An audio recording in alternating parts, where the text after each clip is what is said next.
E hoje com uma mensagem de um espírito, Gregório, que está lá no Evangelho, que fala que é para nós cuidarmos do corpo e do espírito. E ao lermos essa passagem, nós não paramos para refletir ou pensar sobre o que ele está dizendo, que é muito mais profundo, muito mais introspectivo, muito mais ponto de meditação e análise do que nós imaginamos. Porque quando nós encarnamos e iniciamos a nossa jornada na Terra, a nossa alma, o nosso espírito, tem que habitar um corpo, que é o corpo que nós ocupamos hoje. E esse corpo, mais velho, mais novo, gostando ou não dele, ele é o instrumento do nosso aprendizado, do nosso aperfeiçoamento. É o instrumento que vai nos permitir corrigirmos os erros do passado, acertarmos no tempo de hoje e pensarmos sobre o futuro corpo que nós vamos ocupar após a nossa morte e quando nós reencarnarmos. Mas na nossa ignorância como seres humanos, ao longo da nossa caminhada, por exemplo, a caminhada de agora, nós vamos criando instrumentos, mecanismos de punição e controle do corpo. Como é que isso funciona? Esse aí é um sistema de punição que a gente acabou de ouvir. As pessoas ligam a moto nessa altura e atrapalham todo mundo, é verdade. Mas voltando ao nosso tema, em nossa ignorância, nós acreditamos que ao longo da nossa caminhada, tudo aquilo que nós fizemos de errado, tudo aquilo que nós fizemos de equivocado, tudo aquilo que nos dizem que é contra as leis de Deus, nós temos a tendência a punir o corpo, castigar o corpo. E como é que nós fazemos isso? Porque se nós não conseguimos entender o que é a alma, o que é o espírito, o que está mais perto, o que eu consigo sentir, é o corpo. Então eu cometo algo que é contra as leis de Deus, e para que esse Deus não me puna e me perdoe do erro que eu cometi, do pecado que eu cometi, eu mesmo vou me punir. E como é que eu pratico isso? Através do jejum, por exemplo. Vou ficar de jejum, só bebendo água, 2 dias. O corpo está sendo punido, porque o corpo precisa de alimento.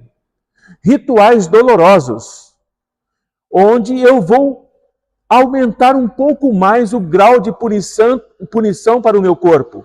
Então eu vou cumprir promessas andando de joelho 30 quilômetros, sangrando os meus joelhos, machucando as minhas cartilagens e não vou conseguir chegar ao final porque o meu corpo não resiste e levarei uma lesão naqueles joelhos, já que eu me propus a fazer e cumprir essa promessa, para o resto da minha vida, não conseguindo mais a habilidade, a mobilidade que eu tinha. Uma outra forma de punir também o corpo é através do frio, ou através da fome, ou através do calor, ou mesmo ferindo o corpo com chicotadas, ou mesmo pedindo para que outro nos chicoteie. Pode parecer estranho para nós que aqui estamos, mas isso ainda é muito comum. Porque nós temos uma ideia equivocada de que o Pai é implacável na sua justiça e que se nós formos contra ela, nós temos que pagar de alguma forma. E, portanto, antes que o Pai me puna, eu vou me punir. Mas vejam como é interessante. Existe uma outra forma de nós nos punirmos sem ser só o corpo. Nós podemos punir a nossa alma. Nós podemos dizer para nós mesmos que nós não merecemos perdão, que nós não temos jeito, que eu sou um espírito ou uma pessoa que está aqui nesse corpo muito cruel, muito perversa. Portanto, eu não mereço piedade. E diante das leis que nos ensinaram, para mim, o céu já está descartado. Eu não tenho a menor chance de ir para o céu diante das atrocidades que eu cometi. Resta a mim o purgatório e o inferno. Mas o purgatório não é para aqueles que erraram, é para aqueles que ainda não sabem o que é o erro e morreram antes de serem abençoados. As crianças que não receberam o batismo. Esses vão para o purgatório. E o restante de nós só temos um caminho: o inferno eterno, punição da alma. Percebe que não há escapatória? Assim nós vamos entender que as duas situações, punir o corpo e punir a alma, são muito violentas. Muito violentas. Traumatizantes. E são insensatas. Foge do bom senso. E o Mestre Jesus vem nos dizer que não é dessa forma. O Mestre Jesus veio nos dizer que antes dele a lei era assim. Com ele, essa lei não vale mais. A lei que o Mestre nos traz é a lei de amor. Mas entre punir o corpo e punir a alma, existe uma multidão nesse meio de pessoas indiferentes. Pessoas que não têm nenhuma convicção, nenhuma fé, nenhuma paixão. Pessoas que sequer amam. Pessoas que aproveitam a vida sem parcimônia. Não há limites para elas. E a pergunta que nos cabe é: onde é que está a sabedoria divina? Onde é que está o prazer da vida? Da forma como é nos colocado pelas igrejas de uma forma mais tradicionais? Em parte alguma. Por mais que eu procure, eu não vou encontrar. Mas nós vamos entender, através da doutrina espírita e através da espiritualidade, que veio trazer esses ensinamentos em nome de Jesus, que o corpo e a alma são necessários. Um depende do outro. É indispensável, portanto, que nós temos que cuidar tanto de um quanto do outro. E isso nos mostra uma luz no fim do túnel, uma esperança. Espera aí, Jesus, o Mestre de amor, está dizendo que a alma e o corpo são importantes. Porque o Pai nos deu o corpo para que habitássemos e pudéssemos crescer, não para torná-lo casa de sofrimento. Portanto, a saúde e a doença do corpo vai influir na alma. Porque a nossa alma, ela é prisioneira do nosso corpo. Ela é prisioneira da carne. Nós só nos libertamos da carne em duas situações. A primeira é quando nós dormimos. E nós nos libertamos parcialmente. E o segundo momento, a segunda situação, é quando nós morremos. O corpo fica e nós vamos para o mundo da espiritualidade. E se a alma é prisioneira do nosso corpo, e ela precisa do corpo para se movimentar, para aprender, para entender o que é liberdade, para entender o que é o limite, para entender o que é livre-arbítrio, para entender o que é bondade, entender o que é ódio, entender o que é egoísmo. É uma escola de aprendizado onde nós estamos vivendo com o corpo. Quanto mais saudável, mais vigoroso é o corpo, melhor a alma que está nesse corpo se sente. Ela tem mais lucidez, ela tem melhor entendimento, consegue compreender as dificuldades do entorno. E quando o corpo e a alma estão em equilíbrio perfeito, mesmo tendo necessidades diferentes, porque o nosso corpo tem necessidades diferentes da nossa alma. A nossa alma tem necessidades de entender o seu processo evolutivo como espírito.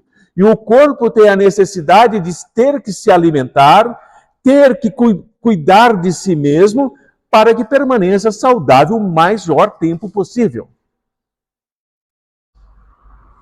O que estamos dizendo com isso? Jesus está nos dizendo que devemos amar a nossa alma. Porque quando eu amo a minha alma, eu entendo o propósito da vida, mesmo do nível que eu estou. Mas também eu tenho que cuidar do corpo, que é um instrumento que permite que a alma avance.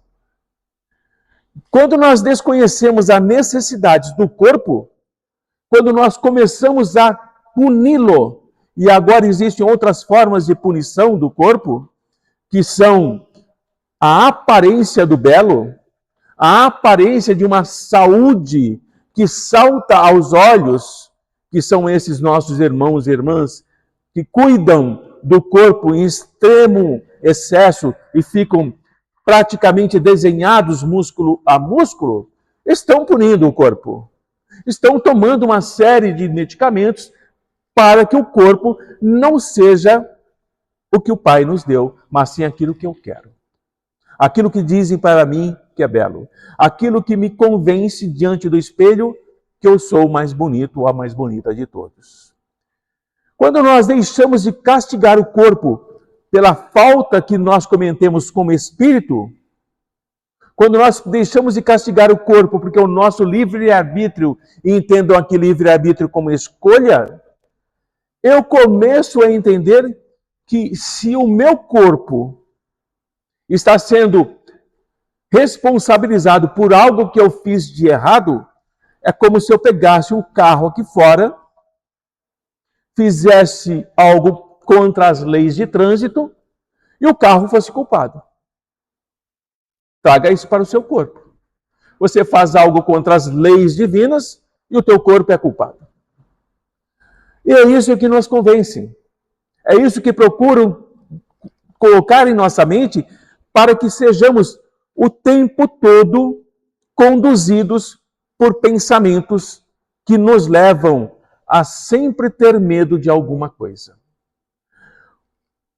Se nós, por exemplo, queremos nos tornarmos menos egoístas, menos orgulhosos, menos prepotentes, menos vaidosos, nós temos que aprender que para sermos caridosos não precisa do corpo sendo punido.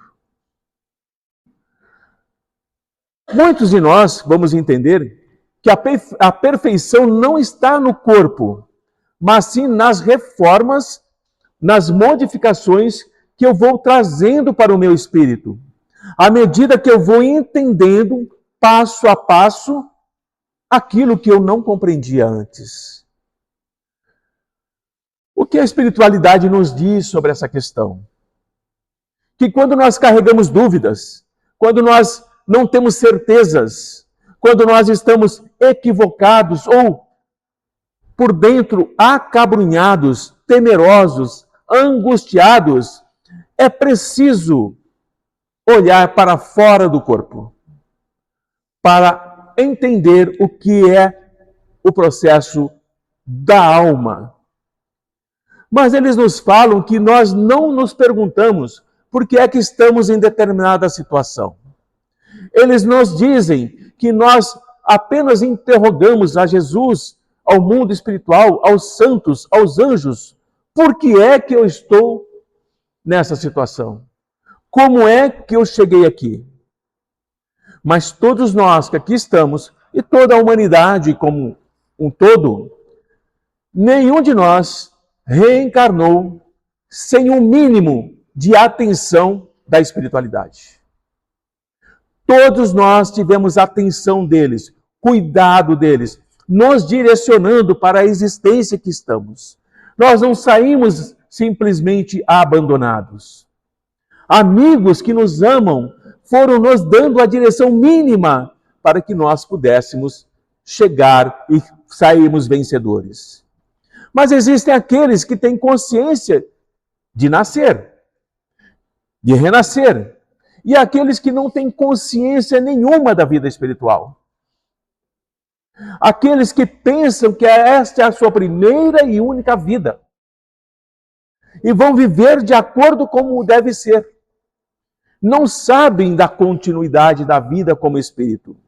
Não se dão conta de que o tempo passa ligeiro. É tudo o corpo. Tudo o corpo.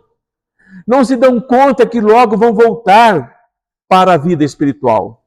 E esse ir e voltar é sucessivo para todos nós.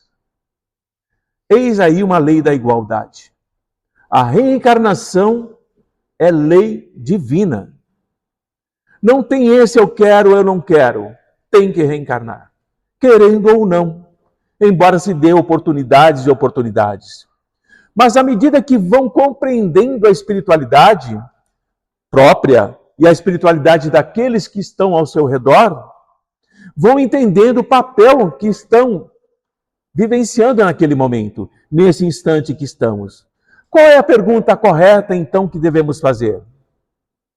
Quando já estamos conscientes da espiritualidade, e eu acredito que aqui nesta casa, todos que aqui estão têm consciência da espiritualidade. Já tiveram contato com a espiritualidade, trabalham com a espiritualidade. Então, todos nós que já temos consciência da espiritualidade, nós temos por obrigação a evolução constante da nossa alma. E o cuidado do corpo, para que ele possa ir o mais longe possível dentro daquilo que foi estabelecido para nós, o momento de nascer e o momento de morrer. Não antecipar, não procurar abreviar esses dias. Mas qual é a pergunta que fazemos para a espiritualidade? Quando estamos em sofrimento, angústia, em dor. Por que, Senhor? O que foi que eu fiz? Onde eu deixei de te seguir? Essas são as perguntas mais fáceis que nós fazemos para a espiritualidade quando estamos diante de problemas. Mas os amigos nos dizem que a pergunta correta e melhor seria essa: Senhor, eu escolhi esse tipo de prova? Eu escolhi esse tipo de expiação? Eu tenho que passar por isso? Essa seria a pergunta que nós teríamos que fazer. E a resposta que nós deveríamos pedir à espiritualidade é a seguinte: que nós precisamos de serenidade, nós precisamos de coragem, nós precisamos de sabedoria para atravessar cada prova, para passar por cada expiação, em nome e honra de Jesus. Essa é a prece que nós devemos fazer. Senhor, dá-me serenidade, dá-me coragem, me dê sabedoria para eu passar por esse momento tão difícil na minha encarnação. Porque, Senhor e o Mestre Jesus, eu sei e honro o seu nome. Cuidar do corpo, portanto, e da alma, nos leva a uma outra questão. As preces que nós lançamos para o alto, e todos nós aqui fazemos preces, oramos em pensamento ou meditando, chegam à espiritualidade. Os amigos ouvem essas preces, mas eles nos dizem que geralmente as nossas preces é um lamento de dor da alma. Olha que interessante. O nosso pensamento, ao clamar, não é um pedido, é um lamento de dor da alma. E nós clamamos, mas nós não temos a habilidade de ouvir carinhosamente a resposta dos amigos. Nós pedimos para que o nosso corpo se cure, que nós mesmo causamos problemas para ele, para que a nossa alma deixe de ser angustiada, mas nós não conseguimos ouvir as respostas deles. Qual é a resposta que eles nos dizem? Tendes fé. confia, Deus existe realmente, crede em Jesus. E assim sucessivamente eles vão falando para nós que se nós acreditamos em Jesus, se nós acreditamos nos santos da nossa devoção, se nós acreditamos nos anjos, se nós acreditamos nos guias espirituais, por que é que nós não confiamos? E há uma passagem no Evangelho que nos diz: se o céu é por nós, quem será hábil para ser contra nós? Não há punição, não há castigo. É um chamado à esperança, a acreditar. Mas quando nós abrimos a nossa boca, no pedido, no momento que estamos pedindo, nós já estamos tampando os nossos ouvidos para não ouvir a resposta. A alma não ouve, a alma não silencia, a alma não para, a alma está perdida na sua angústia, no seu desespero, e o corpo sofre, porque ambos estão ligados. Por isso, quando nós encontramos pessoas extremamente depressivas, extremamente angustiadas, o corpo é um corpo acabado, é um corpo sem forças, é um corpo que não consegue sequer sair da cama, não consegue se cuidar, não consegue se alimentar, não consegue entender o porquê se encontra ali. Então, meus queridos irmãos e irmãs, o trabalho que nós temos de oferecer o pão e o peixe espiritual, que é o que a casa espírita faz, oferece o pão da vida, oferece o peixe espiritual na eterna multiplicação da passagem de Jesus lá no monte, é cansativo. Muitas vezes nós ficamos cansados, porque nós levamos o pão para a boca de pessoas que ainda não estão prontas para receber, estão doentes da alma e do corpo. E nós levamos esse pão espiritual, levamos esse peixe espiritual, e a pessoa não consegue se alimentar nem na alma, nem no espírito. Quando nós levamos a palavra de amor para aqueles que não estão prontos ainda para ouvir, é cansativo. Porque estão doentes do corpo e da alma. E nós, muitas vezes, ao perceber que aquele alimento, aquela palavra não teve efeito, o nosso cansaço pesa. Nós nos perguntamos: será que esse é o caminho, Senhor? E voltamos para nossas casas espíritas, carregando os cestos da multiplicação do pão e do peixe. O cântaro, o vaso da energia salvadora que ninguém quis, porque estão doentes do corpo e da alma. Aquilo que nós distribuímos para aqueles que nem pediram. Aquilo que nós ofertamos como uma chuva de bênçãos que cai do alto em almas que estão secas, mas não aceitam. Nós precisamos compreender que esse cansaço do corpo e da alma de outros não pode nos atingir. Porque para distribuir o peixe, para distribuir o maná que vem dos céus, nós precisamos ter o nosso corpo saudável. Nós precisamos ter a nossa alma equilibrada. Porque nós precisamos continuar ensinando. Nós precisamos continuar socorrendo. Nós precisamos continuar amparando.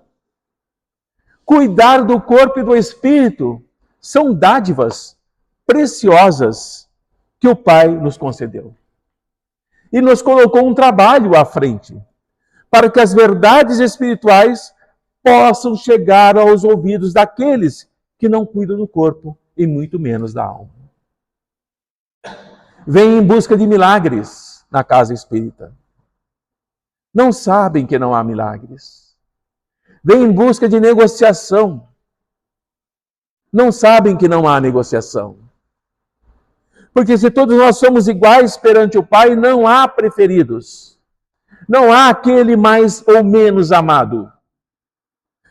Arregaçar as mangas, ter bom ânimo, ter um corpo saudável, uma alma brilhante, é um cuidado que nós temos que ter.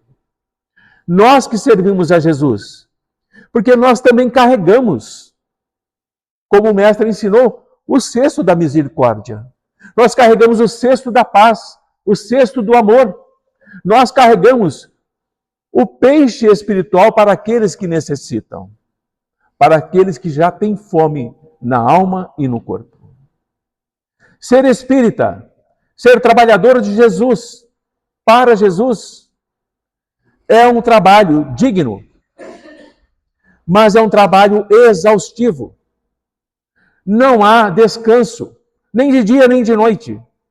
O espírita que dorme e acha que dormiu, ainda não entendeu o que é ser espírita. Porque vai trabalhar. Vai trabalhar. E muito mais do que quando está no corpo.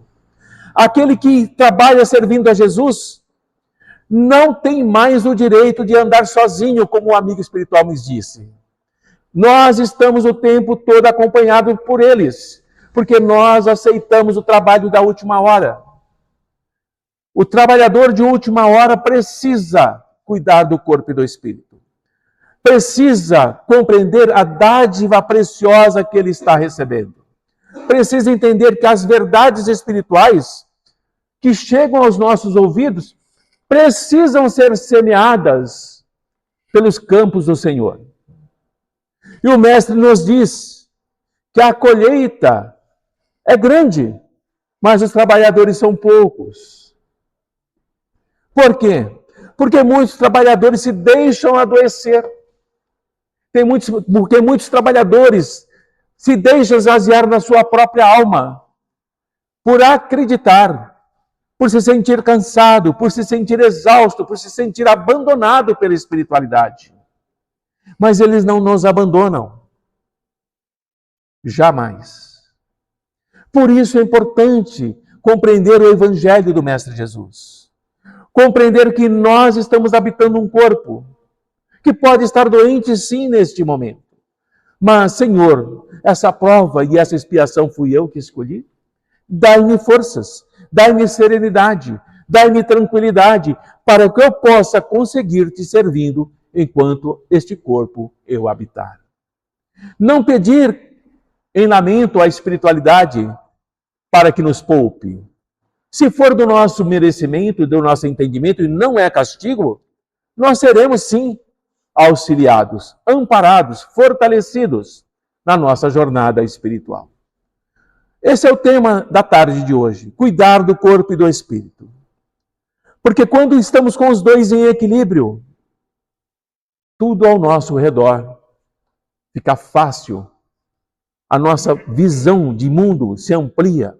Nós entendemos não somente o nosso eu, mas compreendemos porque o outro ainda não entende esse chamado do Mestre Jesus.